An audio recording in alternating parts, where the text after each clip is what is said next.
बच्चों, बायोलॉजी कक्षा 12 में आज हम अध्याय 18 तेल, रेशे, मसाले और औषधीय उत्पादक पादपों के बारे में पढ़ेंगे। इस पाठ में हमें 4 प्रकार के पादप पढ़ने हैं। तेल उत्पादक पादप, जिसमें सरसों, मूंगफली, नारियल और अरंडी का अध्ययन करेंगे। रेशे उत्पादक पादप में मूंज, कपास और सन का। मसाले उत्पादक पादप में लौंग, काली मिर्च, हल्दी, लाल मिर्च, सौंफ, धनिया, जीरा और अजवाइन का। और औषधि उत्पादक पादप में सर्पगंधा, अफीम, कुनेन और हींग का अध्ययन करेंगे। सबसे पहले शुरू कर रहे हैं हम तेल उत्पादक पादप। पहले देखते हैं तेल क्या है। ये वाकई में रासायनिक रूप से वसीय अम्ल और ग्लिसरॉल के जटिल कार्बनिक पदार्थ तथा हाइड्रोकार्बन से बने होते हैं। जो तेल सामान्य ताप पर तरल अवस्था में होता है उसे तेल कहते हैं, जैसे सरसों का तेल, तिल का तेल। और अगर वो सामान्य ताप पर अर्ध ठोस होता है तो अब उसे वसा कहते हैं, जैसे घी, नारियल, मक्खन आदि। तेल 2 प्रकार के होते हैं, सघन या अनिवार्य या वाष्पशील तेल, और दूसरे वसीय, स्थिर या अवाष्पशील तेल। वाष्पशील तेल तीव्र गंध युक्त होते हैं, इनमें कोई गंध आएगी। अच्छा, ये वाष्पशील होते हैं, हवा में संपर्क में आने पर ये उड़ जाते हैं और ये हाइड्रोकार्बन से बने होते हैं और इनका पृथक्करण आचमन विधि द्वारा किया जा सकता है। इसका उदाहरण है मोगरा, चमेली, गुलाब और खसखस का तेल। अच्छा, अवाष्पशील तेल है, ये गंध रहित होते हैं और ये अवाष्पशील होते हैं, मतलब हवा के संपर्क में आने पर ये उड़ते नहीं है। ये वसीय अम्ल और ग्लिसरॉल के बने होते हैं और इन्हें आचमन विधि द्वारा पृथक्करण नहीं किया जा सकता है। इसका उदाहरण है मूंगफली, सरसों, अरंडी का तेल। अच्छा, वसीय तेल वापस 4 प्रकार के हैं। शुष्क तेल, ये हवा के संपर्क में आने पर इनकी सतह पर बहुत जल्दी पतली परत बन जाती है, जैसे अलसी और सोयाबीन। दूसरा अर्ध शुष्कन तेल, ये ऐसे तेल है जो अगर हवा के संपर्क में लंबे समय तक रहेंगे तो इनकी सतह पर पतली परत बनेगी, जैसे बिनोला और तिल का तेल। अशुष्कन तेल ऐसे हैं जो वायु के संपर्क में चाहे कितने भी समय तक रहे उनकी सतह पर कोई पतली परत नहीं बनेगी। उदाहरण है सरसों, अरंडी और मूंगफली। चौथा है वसा या चर्बी, ये सामान्य ताप पर ठोस या अर्ध ठोस अवस्था में पाए जाते हैं, जैसे नारियल तेल और पॉम ऑयल। तो ये जो 4 आप देख रहे हैं, ये 4 वसीय तेल के प्रकार हैं। अब हम कुछ तेल उत्पादक पादपों का अध्ययन करेंगे। पहले सरसों, जिसका वानस्पतिक नाम है ब्रेसिका नेपस गलेउका या ब्रेसिका कंप्रेटिस सरसों। यह ब्रेसिकेसी या क्रूसीफेसी कुल का पादप है। इसका जो उपयोगी पादप भाग है वो बीज पत्र होता है, जिससे तेल प्राप्त होता है।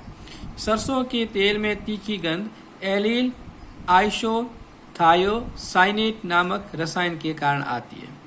इस तेल में जो वसीय अम्ल होते हैं उनमें मुख्य वसीय अम्ल होता है यूरोसिल। इसके अलावा कुछ अन्य वसीय अम्ल भी होते हैं, जैसे ओलिक अम्ल और पॉमेटिक अम्ल। अच्छा, इसकी उन्नत किस्में देखें सरसों की तो पूसा कल्याणी, जिसे लोटनी सरसों भी कहते हैं, वरुणा, दुर्गामणि, RH30, TM11। अब हम सरसों का आर्थिक महत्व देख तो इसका उपयोग भोजन पकाने में करते हैं। अच्छा, और ये मालिश और केस यानी बालों में लगाने में और दीपक जलाने में काम आता है। अच्छा, इसके तेल निकालने के बाद जो खल बचती है वो पशुओं के आहार के रूप में काम आती है। यह साबुन और रबड़ में प्रतिस्थापियों के उत्पादन में भी काम आता है।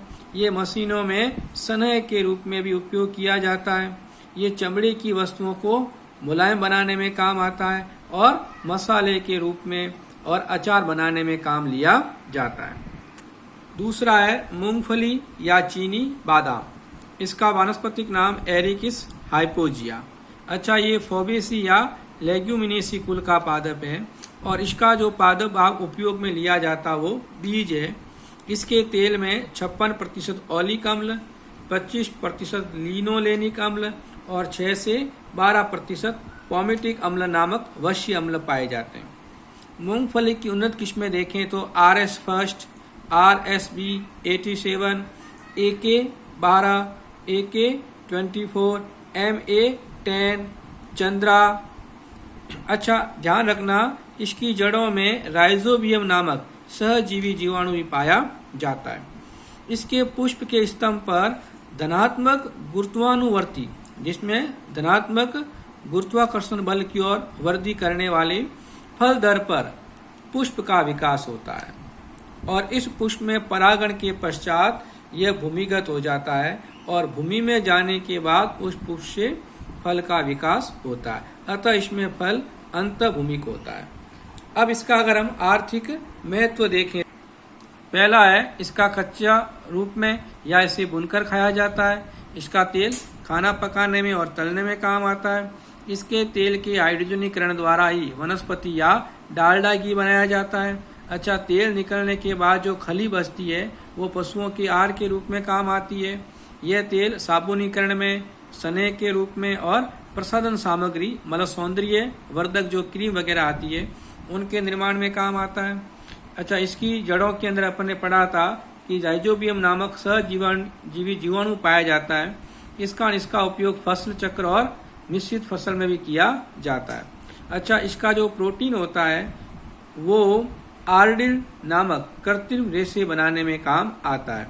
अच्छा, यदि कीटनाशकों जैसे रेटिनॉल, निकोटीन के साथ मूंगफली का तेल मिला दिया जाए तो इन कीटनाशकों की विषाक्तता बढ़ जाती है और इसकी जो अच्छी किस्म की खली होती है वो मनुष्यों द्वारा खाने में काम ली जाती है। अगला पादप है नारियल या श्रीफल। इसका वानस्पतिक नाम है कोकस न्यूसीफेरा। ये कोकस न्यूसीफेरा में कोकस पुर्तगाली शब्द कोको से बना है, जिसका अर्थ होता है बंदर, क्योंकि नारियल बंदर के सर के समान दिखाई देता है। और न्यूसीफेरा का अर्थ है दृढ़ फल धारण करने वाला, क्योंकि इसका फल बहुत दृढ़ होता है। अच्छा, ये जो कुल देखें इसका तो एरिकेसी या पामी कुल का है और इसका उपयोगी जो पादप भाग है वो भ्रूण पोष। ध्यान रखना, नारियल को अद्भुत पादप भी कहते हैं क्योंकि इसके सभी भाग किसी न किसी रूप से उपयोग में आते हैं, चाहे रेशे के रूप में और चाहे तेल उत्पादन में। इसमें जो पुष्प क्रम है वो स्पेडिक्स प्रकार का होता है, मतलब इसमें पुष्प एक लिंगी होते हैं लेकिन पादप उभयलिंगाश्रयी होते हैं। मतलब पुष्प क्रम में नर और मादा दोनों पुष्प अलग अलग पाए जाते हैं। अच्छा, फल ड्रूप या स्टील प्रकार का होता है, जिसकी बाह्य फल भित्ति बिल्कुल पतली छिलके के रूप में होती है, लेकिन मध्य फल भित्ति से कोयर नामक रेशे प्राप्त होते हैं और इन रेशों को मैट्रेसेज और गद्दे बनाने में काम लिया जाता है। इसकी अंत फल भित्ति काष्ठीय होती है और इस काष्ठीय फल भित्ति के भीतर की ओर भ्रूण पोष पाया जाता है, जिसे गिरी या खोपरा या चिटक भी कहते हैं। अच्छा, इसका जो तरुण भ्रूणपोष है वो तरल होता है और इसको जूस के रूप में पिया जाता है। जब भ्रूणपोष परिपक्व हो जाता है तो ये ठोस हो जाता है, अब इसे खोपरा कहते हैं और इससे तेल प्राप्त किया जाता है। इसके तेल में लॉरिक अम्ल 44 से 55%, माई रिसिटिक अम्ल 13 से 19% और पॉमेटिक अम्ल 8 से 10% पाया जाता है।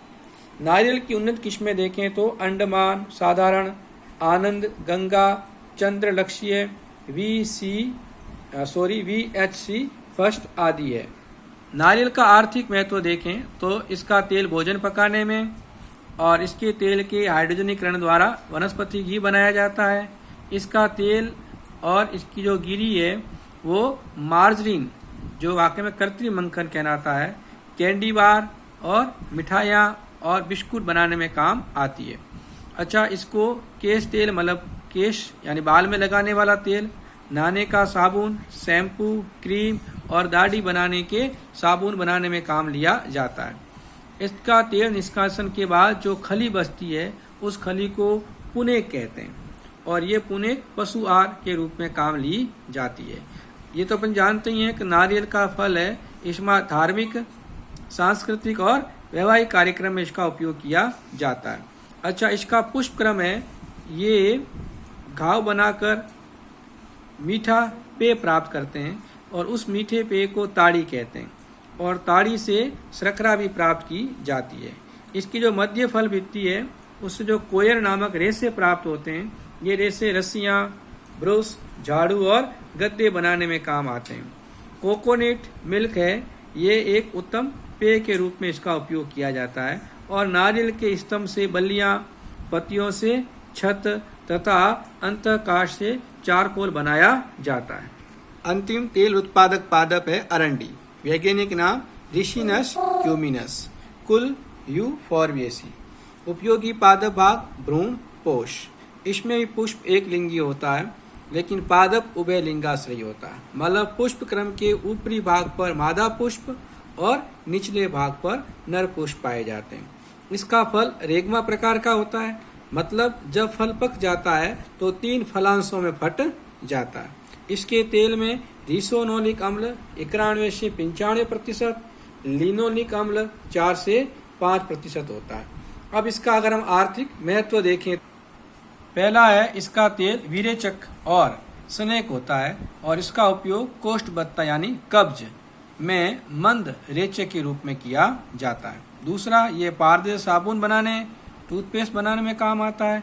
मशीनों और हवाई जहाज में स्नेक के रूप में इसको पेंट और वार्निश बनाने में काम लेते हैं। इसके तेल के हाइड्रोजनीकरण द्वारा ग्रीस और पॉलिश बनाई जाती है।